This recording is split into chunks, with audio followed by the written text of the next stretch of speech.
sosial masyarakat yang senantiasa harus kita jaga persatuannya. Tapi sungguh sangat kecewa bagi saya terutama secara pribadi bahwa ternyata ustadz-ustadz pengusung Wahabi Salafi dan juga pengusung Khilafah bersama umat tegakkan khilafah. ini masih saja diundang di berbagai lembaga-lembaga dan juga kementerian, bahkan juga di badan-badan usaha milik negara. Kadang-kadang saya berpikir begini, bahwa kami ini bergerak kemana-mana memberikan penyadaran kepada masyarakat, tapi tidak ada dukungan dari pemerintah, dari negara.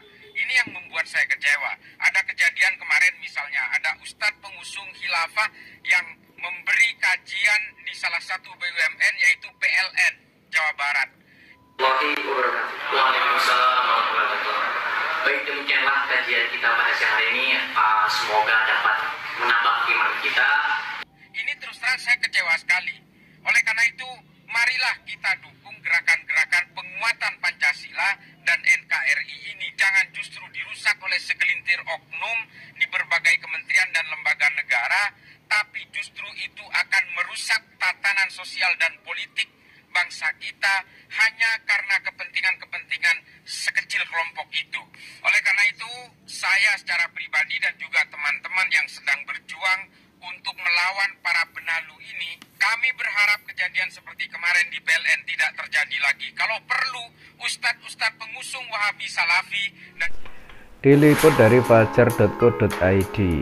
Felix Xiao isi kajian di BUMN, Yusuf Dumdum sebut ada perongrong NKRI menyusup di PLN. Berita ini diliput hari Selasa tanggal 31 Januari 2023. Pegiat media sosial Yusuf Dumdum menyebut ada perongrong Negara Kesatuan Republik Indonesia atau NKRI yang menyusup di PT Perusahaan Listrik Negara atau PLN. Tak hanya itu, Yusuf Dumdum juga meminta agar Menteri Badan Usaha Milik Negara atau BUMN, yakni Erick Thohir, menertibkan mereka yang dicapnya sebagai perongrong tersebut.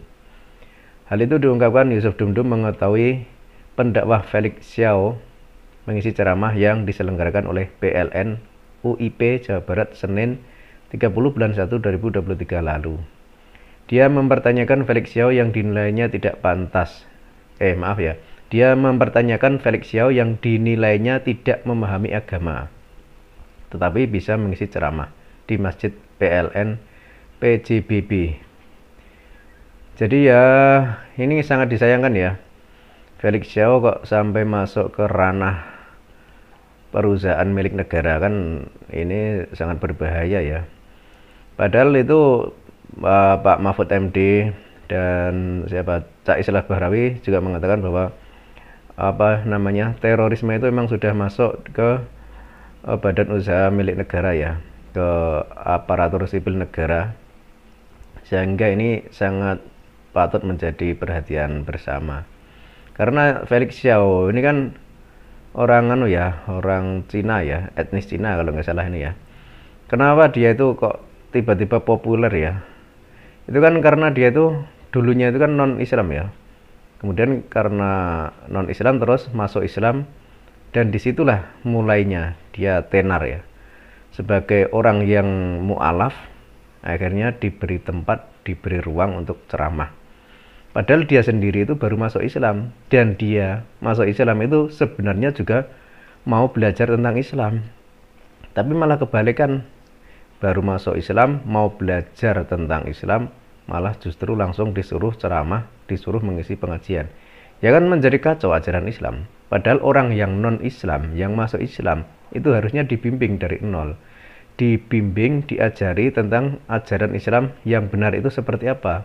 Nah ini baru mulai masuk, belum tahu apa-apa, langsung disuruh ceramah. Ya akhirnya ajarannya jadi salah kaprah. Dan ya memang seperti itulah. Makanya jika ada orang mu'alaf ya, atau orang non-Islam kemudian masuk Islam, yaitu kita sikapinya itu wajar-wajar saja lah, biasa-biasa saja, tidak terlalu euforia, terlalu senang banget atau gimana, itu nggak usah. Karena nanti dampaknya seperti itu. Misalkan saking gembiranya, saking hebohnya ada orang non-Islam masuk Islam karena mu'alaf, terus dia diberi panggung, diberi tempat, suruh ceramah agama. Ya awalnya nggak langsung ceramah agama, biasanya awalnya itu disuruh ceramah tentang kisahnya, kisah hidupnya. Salah satunya adalah pertanyaan kenapa kok dia sampai memutuskan masuk Islam. Biasanya awalnya dari situ. Nah, karena mungkin banyak yang penasaran, banyak yang ingin tahu, akhirnya ceramahnya itu laris. Kemudian ya diundang ke tempat-tempat lain, akhirnya disuruh mengisi ceramah agama. Padahal yang namanya mu'alaf itu kan belum tahu apa-apa tentang Islam. Ya tahulah sekedarnya saja. Dan dia itu masuk Islam itu harusnya itu mendapat bimbingan yang ketat dan tertib dari tokoh atau ulama yang benar-benar sudah memahami ajaran Islam. Jadi tidak hanya sekedar ustadz-ustadz yang sering mengkafirkan, sering membid'ahkan dan lain sebagainya itu ya. Sehingga jika misalkan si Felix Xiao ini masuk Islam lewat jalur tersebut, ya akhirnya seperti ini. Bahkan di tahun yang lalu itu kan dia juga terlibat dalam deklarasi HTI itu toh. Dan HTI kan jelas sudah dilarang di Indonesia karena itu adalah organisasi yang sangat berbahaya yang mengancam persatuan dan kesatuan di negara Republik Indonesia. Karena HTI itu misinya atau tujuannya itu adalah mendirikan negara khilafah. Artinya apa? Jika dia mendirikan negara khilafah, ya berarti Indonesia bubar. Iya kan? Karena Indonesia kan negara republik. Jika negara khilafah didirikan, ya otomatis negara republik bubar dong. Dan itu tentu saja mendapat penolakan dan penentangan dari hampir seluruh rakyat Indonesia. Karena itu sudah menyalahi aturan dan menyalahi kesepakatan para pendahulu bangsa kita. Dan yang namanya negara khilafah, sebagaimana yang dijelaskan oleh Cak Islah Bahrawi di beberapa pidatonya, itu mengatakan bahwa yang namanya negara khilafah itu adalah politik. Jadi nggak ada negara khilafah itu kok dari Kanjeng Nabi atau dari Allah, itu nggak ada. Negara khilafah itu politik. Politik apa? Ya tujuannya untuk mengacaukan atau apa ya memecah belah sebuah negara yang berpenduduk mayoritas muslim. Dan di sini yang menjadi incaran kan Indonesia, karena yang di Timur Tengah kan sudah bubar, sudah perang sendiri-sendiri sekarang. Nah sekarang kan yang menjadi incaran di Indonesia, karena Indonesia itu negara yang berpenduduk mayoritas muslim. Tapi nggak ada, misalkan ada pertanyaan, tapi nggak ada buktinya mereka mendirikan negara khilafah. Ya semua itu butuh proses panjang bro, tidak sekaligus bilang khilafah langsung perang tuh enggak. Soalnya di Timur Tengah, kalau kita lihat sejarahnya, itu juga tidak serta-merta langsung jadi perang seperti itu. Jadi awalnya lewat doktrin, lewat penyebaran paham-paham Salafi Wahabi, kemudian paham-paham radikalisme. Jadi semua itu dikemas dan dibungkus dalam bentuk agama. Sehingga mereka itu dengan sukarela meledakkan dirinya untuk membunuh umat muslim yang lain. Itu kan sudah menyalahi ajaran Islam. Dan itu juga tidak serta-merta langsung jadi seperti itu, enggak. Jadi dari awal ya itu tadi, misalkan ajaran-ajaran leluhur atau ajaran-ajaran wali zaman dahulu yang sudah jelas kredibilitas dan apa ya keilmuannya itu dia digerus pelan-pelan. Caranya apa? Ya dikasih apa ya semacam berita-berita atau mungkin dikasih semacam ajaran-ajaran yang intinya itu agar rakyat atau orang yang semula itu mengikuti sebuah aliran, misalkan Nahdlatul Ulama, itu kan menjadi pudar, akan menjadi berkurang semangatnya, akan menjadi berkurang hirohnya. Akhirnya dengan begitu kan lebih mudah lagi bagi mereka untuk memasuki ajaran yang baru tersebut.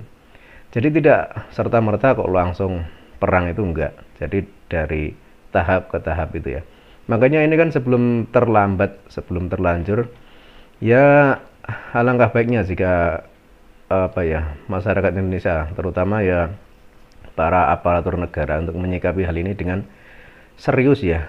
Karena ini si siapa Felix Xiao ini kan sudah teridentifikasi sebagai pengikut HTI itu ini. Kok bisa-bisanya malah dikasih ruang berceramah di PLN, dan PLN kan milik negara. Jadi sangat disayangkan ya hal seperti itu kok sampai terjadi di negara ini ya. Dan mudah-mudahan ini nanti Pak Erick Thohir itu mengambil sikap yang tegas lah untuk menindak para anggotanya atau para anak buahnya yang terlibat dengan hal ini ya, karena ini sekali lagi sangat berbahaya, karena berbahaya mengancam persatuan dan kesatuan Republik Indonesia, dan ini juga memicu terjadinya perpecahan di negara kita, dan jangan sampai hal itu terjadi.